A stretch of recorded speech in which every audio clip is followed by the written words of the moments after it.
Hello, friends. Welcome to Audiobook 880.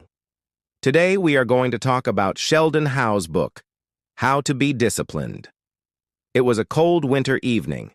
Rithik, who lived alone in a small flat in Delhi, was troubled by his life. His job was just okay, but deep down he felt he wasn't doing anything significant with his life. He often wondered what he really wanted. One night, while scrolling through his phone in bed, he came across a book review. The book was titled How to Be Disciplined, and the author was Sheldon Howe.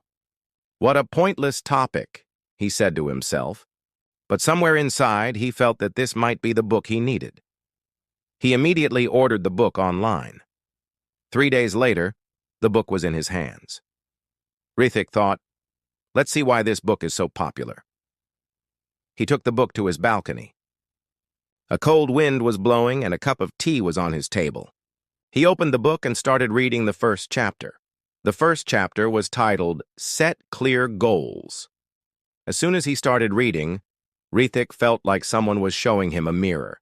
It said, setting clear and achievable goals is fundamental to discipline. Goals provide direction and motivation, making it easier to stay focused and measure progress. Rithik couldn't understand why he hadn't understood this simple thing until now. He often dreamed big, one day I'll start my own company or become an expert in digital marketing, but he never planned his goals in detail. He looked at the next paragraph in the book. It read, if you don't know where you are going, you will never get there. This one line shook him. That's right, he thought. I always think I have to do something, but I don't know what to do. He closed the book and went inside from the balcony. He chose the quietest corner of his room and sat down with his notebook. He decided that for the first time in his life, he would set some clear goals. The first line he wrote was, focus on my fitness, lose 10 kilos in the next 6 months. 2. Complete 3 advanced digital marketing courses. 3. Read 5 new books every month. After writing, he closed the notebook and felt a strange sense of relief. It wasn't going to be easy, but for the first time, he had written down his goals so clearly. The next day, when he woke up, he tried to start his first goal. He had set the alarm for 6:00 a.m., but when it rang, he immediately pressed the snooze button. 5 more minutes, he told himself. He didn't even realize when those 5 minutes turned into an hour. When he opened his eyes, he looked at the wall clock. It was 7:30 a.m. Damn, not today either, he said angrily to himself. Then he remembered his book. He took out the book and read the first page again. There was a line, failure is a part of the process. Don't be discouraged by small setbacks. Focus on getting back on track.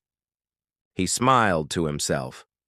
Well, the book already explained that. No problem. I'll start from tomorrow. That evening, he did one more thing.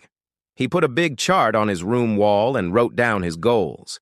Next to it, he made small boxes. Every time he completed a task, he would tick a box. Gradually, over the next few days, he started the habit of waking up early.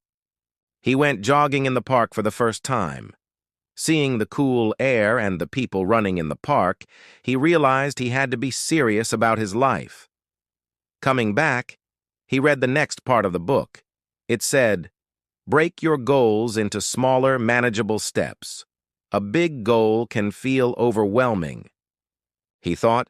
He divided his fitness goal into smaller tasks. First week, only 15 minutes of jogging. Second week, 20 minutes. Then gradually, 30 minutes. The first chapter of the book became like a guide to his life. He read it every time and tried to apply it to his life. But life is not that easy, is it? One day, his mother called. She said, why haven't you called in the last 2 weeks? We're so worried here. Rithik suddenly realized that he was so lost in his goals that he had stopped talking to his family.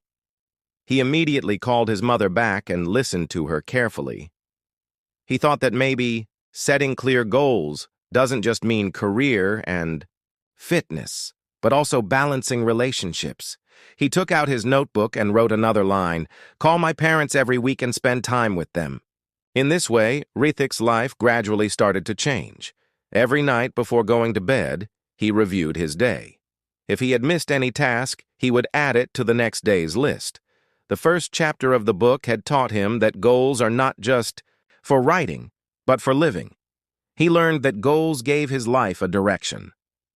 But the story doesn't end here. Rithik realized that this was just the beginning. The first chapter of Sheldon Howe's book was just a glimpse. He had to read the rest of the chapters and work on them.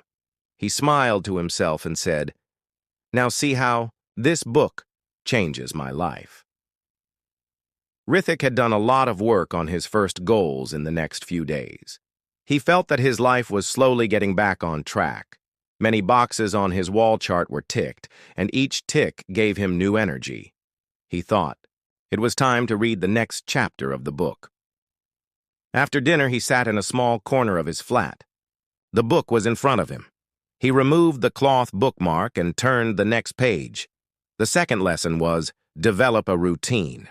As soon as he read it, he felt that this was the very thing that had always been his biggest weakness. His life was so disorganized that nothing ever went according to plan. Sometimes he stayed up late at night, sometimes he woke up late in the morning. Weekends were spent completely aimlessly. The book said, creating a consistent daily routine helps in building habits that reinforce discipline.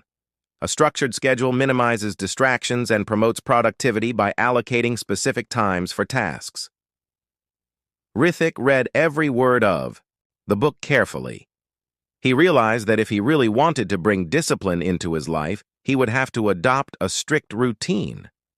He said to himself, creating a routine doesn't mean life will become boring. It means I will learn to use my time properly. He immediately picked up his notebook and wrote, my perfect routine. 1. Wake up at 6 a.m. 2. Exercise from 6:15 to 7 a.m. 3. Breakfast by 7:30 a.m. 4. Work time from 8 a.m. to 12 p.m. 5. 1 hour lunch break. 6. Work again from 1 p.m. to 5 p.m. 7. 1 hour in the evening for self-study, learning skills, or reflection. 8. Go to bed by 10 p.m. If you enjoyed this summary, don't forget to like, share, and subscribe to Audiobook 8882 for more valuable book summaries.